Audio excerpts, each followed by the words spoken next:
xisbiga tayo ka mid ah xisaabta siyaasadeed ee ka jira wadanka Soomaaliya ayaa farac ku leeyahay wadanka Suudaan waxa uu soo qaban qaabiyay dood cilmiyeed ku saabsan sida amniga caasimadda wadanka Soomaaliya Muqdisho wax looga qaban karo. dood cilmiyeedkan ayaa ahaa mid aad looga dooday xaaladda ammaan ee ka jira magaalada Muqdisho iyadoona dadkii dooda ka soo qayb galay ay siyaabo kala duwan uga hadleen sida ammaanka Muqdisho wax looga qaban karo.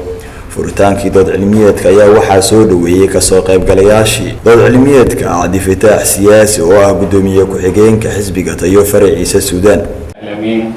إلهي والمهد علينا سبحانه وتعالى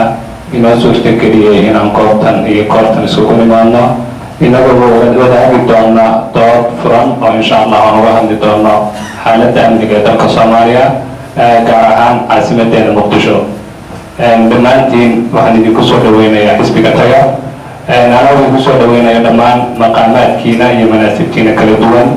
دمانتين وحنا دين لنا هاي هتما حسب كتايا صدوانا. sidoo kale waxaa isna ka hadlay dood cilmiyeedkii xisbiga tayo soo qaban qaabiyay faraciisa Suudaan oo qaabilsanaha siyaasadda iyo warfaafinta Maxamed Axmed Caaqil waxa uu sheegay qodobo dhalin kara amni darrada Muqdisho. aasha walaad ee qof walba Soomaaliya ku istaagaysa waxay noqonaysaa dawladii baa degan laamihii amniga oo dhan way shaqeeyaan way shaqagaan way hawlgalaan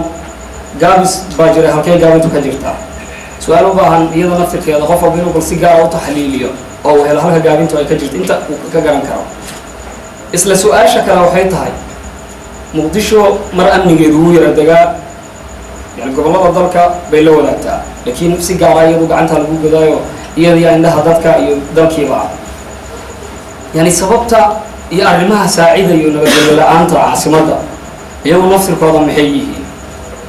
qodobba ugu muhiimsan oo ah bal inaan mikrafoon isdhex qaadno isdhex wareegno oo aan helno xal rasmi ah oo aan isdhihi karno caasimadda nabadgelyadeedii waa lagu soo celin karaa ama waa la awoodaa in dib bal loogu hanto aqoon-yahanadii ka soo qayb galay dood cilmiyeedka ayaa iyagu siyaabo kala duwan uga hadlay sida ammaanka Muqdisho uu yahay iyo waxyaabaha looga baahan yahay si loo helo amni wada deeqa Soomaalida oo idil أمينة المرأة حزب تاي السودان haddaan ka hadlo xaaladda amni ee magaaladeena ama caasimadeena Muqdisho waxaan u qaadi lahaa laba dhan oo ah kalitashanimo yani inay dawladda ama madaxda dawladda ka jirto Soomaaliya ay yihiin yani kaligood tashadayaal aanan siinin ra'yiga dadweynaha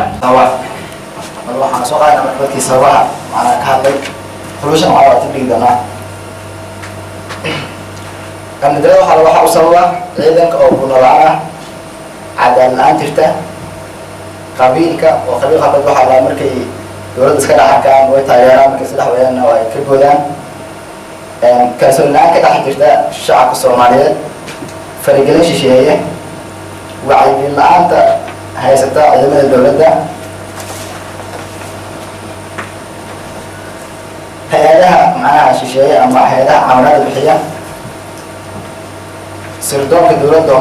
oo macnaha aan la saa'idin khaasatan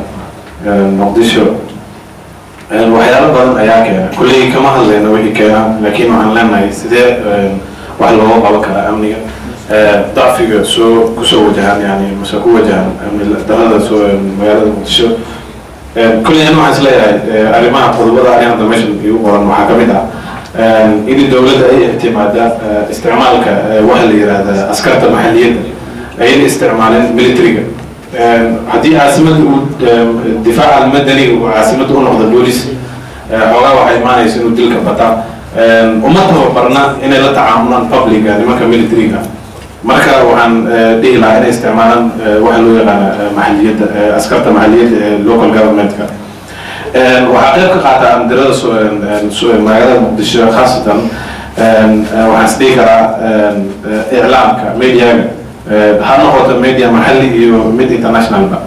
caasimada adduunka dhibaatooyin badan ayaa ka dhaca ma aha in Muqdisho kali dad lagu dila ma aha in Muqdisho kali qalalaasa ka dhaca yani يوميا يا وعمارة تاي مثلا عاصمة نيروبي سدح كور